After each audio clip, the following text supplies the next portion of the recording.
റെയിൽവേയിൽ ചരക്ക് ചുമക്കുന്ന പോട്ടറെ പോലെ ഉണ്ടല്ലോ. അത് കേട്ടപാടെ അവൻ്റെ മറുപടി, അല്ലെങ്കിൽ സത്യവാടി ഒരു മുടിഞ്ഞ ചരക്കിനെ 20 വർഷമായിട്ടും ചുമന്നുകൊണ്ടിരിക്കുകയല്ലേ, നീ ഇത് തന്നെ എന്നോട് പറയണം. അപ്പോൾ ഒരിക്കലും ഈ പൊരുത്തമില്ലാത്ത വാക്ക് പറയരുത് ജീവിതത്തിൽ നിന്നാണ്. തക്കതായ തുണ. ഭർത്താവിൻ്റെ ഒരു കണ്ണ് അല്പം അടഞ്ഞ കണ്ണ്, ആ കണ്ണിനെക്കുറിച്ച് കേൾക്കുന്നത് തന്നെ അവന് സഹിക്കാൻ പറ്റിയല്ല. പക്ഷെ ഇവിടെ അരിശം വരുമ്പം വജ്രായുധം പോലെ ഭർത്താവിനെ വിളിക്കുന്ന വാക്കെന്നാ, കോച്ചറക്കണ്ണ, കോങ്കണ്ണ, കോങ്കണ്ണ, കോച്ചറക്കണ്ണ. തിരുത്താൻ മേലാത്ത കാര്യം പറഞ്ഞ് ഭർത്താവിനെ നൊമ്പരപ്പെടുത്തരുത്. തക്കതായ തുണ. ഇതുപോലെ ഒരു ഭാര്യയെ സംബന്ധിച്ച്, ഭർത്താവിനെ സംബന്ധിച്ച് ഓർക്കുക, ഭാര്യയ്ക്ക് ഇഷ്ടമില്ലാത്ത വാക്കുകളോ പദപ്രയോഗങ്ങളോ ഒരു ഭർത്താവിൻ്റെ വായിൽ നിന്നും ഒരിക്കലും വീഴരുത്.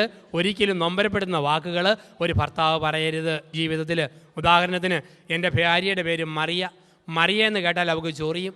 മറിയാമ്മ എന്ന് വിളിക്കാമെങ്കിൽ ഇക്കിളി എടുക്കും. അങ്ങനെയെങ്കിൽ മറിയാമ്മ മറിയാമ്മ എന്ന് തന്നെ വിളിക്കണം. എൻ്റെ ഭാര്യയ്ക്ക് ഏറ്റവും ഇഷ്ടപ്പെട്ട സാധനം പരിപ്പ് വട, പാളയംകോടൻ പഴം.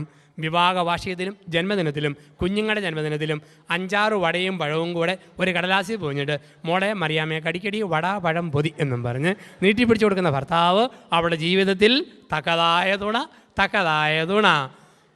ഒരു കാര്യം ഓർക്കാനുള്ളത്, മിടുക്കര് ഭർത്താക്കന്മാരാണോ ഭാര്യയെ നേടാൻ ആഗ്രഹിക്കുന്നെങ്കിൽ പേരിൻ്റെ കൂട്ടത്തിൽ മോളെ മോളെ എന്ന് കൂട്ടിക്കൂട്ടി വിളിച്ചാൽ ഏത് ഭർത്താവിനും ഭാര്യയെ നേടാൻ പറ്റും. ഉദാഹരണത്തിന്, ജെസ്സിയാണോ ജെസ്സി മോളെ, ടെസ്സിയാണോ ടെസ്സി മോളെ, ലൂസിയാണോ ലൂസി മോളെ, ജാസ്മിനാണോ ജാസ്മിൻ മോളെ, മോളിയാണോ മോളുടെ മോളെ. അങ്ങനെ വിളിച്ചുകൊണ്ടിരിക്കാമെങ്കിൽ അത് പെണ്ണുങ്ങൾക്ക് വലിയ സന്തോഷമാണ്. ഒരു സ്ഥലത്ത് ഞാൻ ധ്യാനത്തിൽ പറഞ്ഞു, മിടുക്കര് ഭർത്താക്കന്മാർ ഭാര്യയെ പേരിൻ്റെ കൂട്ടത്തിൽ മോളെ മോളെ എന്ന് കൂട്ടിച്ചേർത്ത് വിളിക്കണം. അത് കേട്ടപാടെ ഒരു ഭാര്യ എൻ്റെ അടുക്ക വന്നു, എൻ്റെ അച്ഛ ഒരു ധ്യാനവും കൂടണ്ട, കല്യാണം കഴിഞ്ഞ് 6 മാസം കഴിഞ്ഞപ്പോൾ മുതൽ എൻ്റെ ഭർത്താവിനെ മോളെ മോളെ എന്ന് നീട്ടി നീട്ടി വിളിക്കും. പക്ഷെ എൻ്റെ പൊന്നച്ഛ, ആദ്യം വേറെ ഏതാണ്ട് പൂരിപ്പിച്ചിട്ട് അവസാനമാണ് ഈ മോളെ എന്നുള്ള വിളി അവസാനമാണ് വരിക. ഇപ്പോൾ തക്കതായ തുണയെന്ന് പറഞ്ഞു കഴിഞ്ഞാൽ ഇഷ്ടാനിഷ്ടങ്ങൾ കണ്ടറിഞ്ഞ് പെരുമാറുന്ന ഒരു ജീവിതശൈലി എന്നാണ് പറയുക. ഇഷ്ടാനിഷ്ടങ്ങൾ കണ്ടറിയുന്ന ഒരു ജീവിതശൈലി. അതുപോലെ തന്നെ ഓർക്കുക, ഭാര്യ ഭക്ഷണം ഉണ്ടാക്കി വെച്ചു. ഈ ചില ആണുങ്ങളുണ്ട്, എന്തിനു വേദനും കുറ്റം പറയുന്ന ആണുങ്ങൾ. അതൊരിക്കലും ശരിയല്ല. ഭാര്യ 1-ാം തരം മുട്ട പൊരിച്ചു വെച്ചു, പിശാചേ പുഴുങ്ങാൻ മേലേടി. പിറ്റേ ദിവസം പുഴുങ്ങി വെച്ചു, ചെയ്താനെ പൊരിക്കാൻ മേലേടി. 3-ാം ദിവസം പരാതി വേണ്ടല്ലോ, ഒരു മുട്ട പുഴുങ്ങിയും വെച്ചു, മറ്റേത് പൊരിച്ചും വെച്ചു. മുടിഞ്ഞ പിശാച്, പൊരിക്കേണ്ട മുട്ട പുഴുങ്ങിയും വെച്ചു, പുഴുങ്ങേണ്ട മുട്ട പൊരിച്ചും വെച്ചു. ഈ ടൈപ്പ് ആണുങ്ങളുണ്ട്. ദൈവം തമ്പുരാന് പോലും രക്ഷിക്കാൻ മേലാത്ത വർഗ്ഗങ്ങളെന്നാണ് പറയുക. അപ്പോൾ ജീവിതത്തിൽ ഇഷ്ടാനിഷ്ടങ്ങൾ നോക്കി പെരുമാറുന്ന ഒരു ജീവിതത്തിൻ്റെ ശൈലി എന്നാണ് പറയുക. അതുപോലെ ഒരു ദിവസം അവൾ 1-ാം തരം കണ്ണിമാങ്ങ അച്ചാറിട്ട് ഒരു കുപ്പിക്കകത്താക്കി കൊടുത്തു. എന്നിട്ടൊരു ടീസ്പൂണും കൊടുത്തു, ചേട്ടാ കഴിച്ചു നോക്ക് ഈ ചൊനയുടെ രുചി, അരപ്പിൻ്റെ ടേസ്റ്റ് എങ്ങനെയുണ്ടെന്നും പറഞ്ഞു. അവൻ ഒരു കണ്ണിമാങ്ങ എടുത്ത് കടിച്ചു നോക്കി, അരപ്പൊന്ന് നക്കി. എന്നിട്ട് ചോദിക്കുക, എന്നതാ അടിയത്? കണ്ണിമാങ്ങ അച്ചാർ. ഇതാണോ കണ്ണിമാങ്ങ? എല്ലാത്തിലും എഴുതി വേടി കണ്ണിമാങ്ങ കണ്ണിമാങ്ങ കണ്ണിമാങ്ങ അച്ചാറെന്ന്. ഏതാണ്ട് ആട്ടിൻകാഷ്ടം അരപ്പിലിട്ടതുപോലെ ഉണ്ടല്ലോ. എടി ഇതാണോ അച്ചാർ? അച്ചാറെന്ന് പറഞ്ഞാൽ അയൽവക്കത്തെ അച്ചാമ്മയുടെ അച്ചാർ, അതല്ലേ അച്ചാർ. ഇത്രയും പറഞ്ഞോ അവൻ്റെ കഥ കഴിഞ്ഞു. പിറ്റേ ഞായറാഴ്ച ഇവൾ പോത്തിറച്ചി വരട്ടി ഒലത്തി പാത്രത്തിൽ നിരത്തി വിളമ്പും. എന്നിട്ട് പറയും, ഞാൻ ഒലത്തിയതാ, അച്ചാമ്മയുടെ ഒലത്ത് പോലത്തൊന്നും നിരത്തില്ല, വേണേൽ കയറ്റി വെച്ച് പോകും മനുഷ്യ എന്ന് പറയും. ഇതാണ് പ്രശ്നമെന്ന് പറയുക. ഇപ്പോൾ തക്കതായ തുണയെന്ന് പറഞ്ഞു കഴിഞ്ഞാൽ ഇഷ്ടാനിഷ്ടങ്ങൾ കണ്ടറിഞ്ഞ് പെരുമാറുന്ന ഒരു ജീവിതത്തിൻ്റെ ശൈലി എന്നാണ്. ഇഷ്ടാനിഷ്ടങ്ങൾ കണ്ടറിഞ്ഞ് പെരുമാറുന്ന ഒരു ജീവിതശൈലി. ഇനി പെണ്ണുങ്ങളുടെ ശരീരത്തിന് എത്ര ഷേപ്പ് പോയാലും മിടുക്കരാണുങ്ങൾ ഒരിക്കലും കമൻറ്റ് പറഞ്ഞേക്കരുത്. എത്ര ഷേപ്പില്ലാതെ പോയാലും പറയാം, എൻ്റെ ഏടി പ്രിയങ്ക ചോപ്ര കഴിഞ്ഞ പിന്നെ അടുത്ത ചോപ്ര നിന്നെ കിട്ടിയത് മഹാഭാഗ്യം.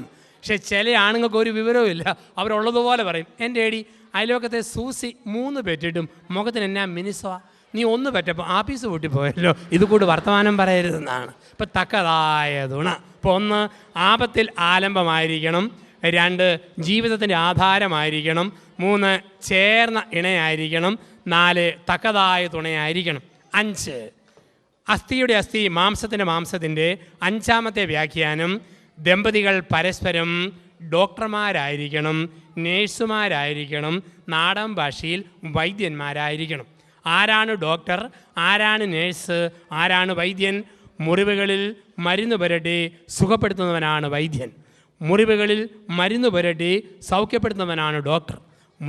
മുറിവുകളിൽ മരുന്ന് പുരട്ടി സൗഖ്യം കൊടുക്കുന്നവനാണ് ഒരു നേഴ്സ് എന്ന് പറയുക. ഇതുപോലെ ജീവിതത്തിൽ ഭർത്താവിന് മനപ്രയാസം ഉണ്ടായാൽ ഭാര്യ അടുത്ത് നിന്ന് ആശ്വാസത്തിന് തൈലം പുരട്ടി ഭർത്താവിനെ ധൈര്യപ്പെടുത്തണം. ഭാര്യയ്ക്ക് മനപ്രയാസം വന്നാൽ ആശ്വാസത്തിന് തൈലം പുരട്ടി ഭർത്താവ് ആശ്വസിപ്പിക്കണം. ഉദാഹരണത്തിന് നാട്ടുകാർ ഭർത്താവിനെ വിളിച്ചു കള്ളൻ, ദ്രോഹി, പാര. ഇത് കേട്ട ഭർത്താവ് മനസ്സ് മുറിഞ്ഞ് പെരയ്ക്കകത്തിരുന്ന് കരയുക. ഉടനെ പണ്ടേ ചൊരുക്കുള്ള ഭാര്യ അടുത്ത് വന്നിട്ട് പറയുക, എന്നാത്തിനാടോ മുതലക്കണ്ണീര് ഒഴുക്കിക്കൊണ്ടിരിക്കുന്നത്? തന്നെ നാട്ടുകാർ പാരയെന്ന് വിളിച്ചിട്ടാണോ? താൻ വെറും പാരയാണോ? ഊരാപ്പാര, എനിക്കല്ലേ തന്നെ അറിയത്തുള്ളൂ. അങ്ങനെ പറയുന്നവൾ മുതുപ്പിശാചാണ്, രാക്ഷസിയാണ്. അവൾ വൈദ്യനാണെ പറയും, നിങ്ങളെ ആരെല്ലാം തെറ്റിദ്ധരിച്ചാലും എനിക്ക് നിങ്ങളെ വിശ്വാസമാണ്, ധൈര്യമായിട്ടിരിക്കുക, ഞാൻ നിങ്ങളുടെ കൂടെയുണ്ട്. ഭർത്താവിൻ്റെ തകർച്ചയിൽ കൂടെ നിന്ന് ആശ്വസിപ്പിക്കാത്തവൾ ഭാര്യയല്ല. അതുപോലെ തന്നെ ഭാര്യയ്ക്ക് മനപ്രയാസം ഉണ്ടായി, മക്കളും മരുമക്കളും നാത്തൂന്മാരും എന്തോ കുത്തുവാക്ക് പറഞ്ഞു. ഭാര്യ ഇങ്ങനെ മനസ്സ് മുറിഞ്ഞിരിക്കുമ്പോൾ പണ്ടേ അരിശമുള്ള ഭർത്താവ് അടുത്ത് എന്നിട്ട് പറയുക, എടി ദൈവം നീതിമാനാ, കൊടുത്താൽ കൊല്ലത്തും കിട്ടും, നീ എത്ര എന്നെ വേദനിപ്പിച്ചതാ, അനുഭവിക്കടി, അനുഭവിക്ക്. അങ്ങനെ ഇരുന്ന് പറയുന്ന ഭർത്താവ് രാക്ഷസനാണ്. അവൻ വൈദ്യനാണേ പറയും, എടി പൊട്ടി, മക്കളെ കണ്ടും മാമ്പൂ കണ്ടും കൊതിക്കരുതെന്ന് കാരണവന്മാർ പറഞ്ഞിട്ടില്ലേ? എടി 10 മക്കളുണ്ടായിട്ടും ആരും നോക്കാതെ മരിച്ചവരുണ്ട്, ഒരു കുഞ്ഞും ജനിക്കാഞ്ഞിട്ടും തമ്പുരാൻ കാത്തവരുണ്ട്. എടി മക്കൾ പക്ഷിക്കുഞ്ഞുങ്ങൾ, നമ്മളോ വൃക്ഷം. പപ്പും തൂവലും മുളയ്ക്കുമ്പോൾ പക്ഷി പറക്കും, വൃക്ഷം നിൽക്കും. എടി കുഞ്ഞുങ്ങൾ കപ്പൽ, നമ്മൾ തുറമുഖം. കപ്പൽ പോകും, തുറമുഖം നിൽക്കും. നിനക്ക് ഞാൻ തുണ, എനിക്ക് നീ തുണ, നമുക്ക് ദൈവം തുണ. കഴിഞ്ഞകാല ജീവിതത്തിൽ ഇങ്ങനെ ആശ്വാസത്തിൻ്റെ വാക്ക് പറഞ്ഞ് പരസ്പരം സമാശ്വസിപ്പിച്ചവരാണോ, അതോ കൊച്ചു കൊച്ചു കാര്യത്തിന് കുത്തും കോളുമുള്ള വാക്ക് പറഞ്ഞ് പരസ്പരം മുറിപ്പെടുത്തിയവരാണോ? തിരുത്താൻ ദൈവം വിളിക്കുന്നു. 6, ദമ്പതികൾ വൈദികരാണ്. ദമ്പതികൾ പരസ്പരം വൈദികരാണ്. ഞങ്ങൾ അച്ഛന്മാർക്കൊരു അവകാശം സഭയിലുള്ളത് തലയിൽ കൈവച്ച് പ്രാർത്ഥിക്കാനുള്ള ഒരവകാശമാണ്. കൈവെപ്പ് മേൽപ്പട്ടക്കാരിൽ നിന്ന് സ്വീകരിച്ചവർക്ക് മാത്രമേ മറ്റൊരാളുടെ തലയിൽ കൈവച്ച് പ്രാർത്ഥിക്കാനുള്ള അധികാരം സഭയിലുള്ളൂ. മറ്റേ ആശീർവാദം പോലെ, ആശംസ പോലെ പറയാം, കൈവച്ച് പ്രാർത്ഥിക്കാൻ അധികാരവും അവകാശവും കൈവെപ്പ് സ്വീകരിച്ചവർക്കാണ്. അപ്പോൾ അങ്ങനെയൊരു അധികാരം സഭയിൽ വൈദികർക്കുണ്ട്. ഈ അധികാരം നിങ്ങൾക്ക് കുടുംബത്തിലുണ്ട്. വിവാഹമെന്ന കുദാശയിലൂടെ കൗദാശികമായി ബന്ധിക്കപ്പെട്ടവർക്ക് ഭർത്താവിന് തലയിൽ കൈവച്ച് പ്രാർത്ഥിക്കാൻ ഭാര്യയ്ക്ക് അവകാശമുണ്ട്. ഭാര്യയുടെ തലയിൽ കൈവെക്കാൻ ഭർത്താവിന് അവകാശമുണ്ട്. നിങ്ങളുടെ മക്കളുടെ മേൽ കൈവച്ച് പ്രാർത്ഥിക്കാൻ മാതാപിതാക്കൾക്ക് അവകാശമുണ്ട്, അധികാരമുണ്ട്. നിങ്ങളുടെ പ്രാർത്ഥന വൈദിക പ്രാർത്ഥനയ്ക്ക് തുല്യമാണ്, അത് പൗരോഹിത്യ പ്രാർത്ഥനയാണ്. നിങ്ങൾ വൈദികരാണ്.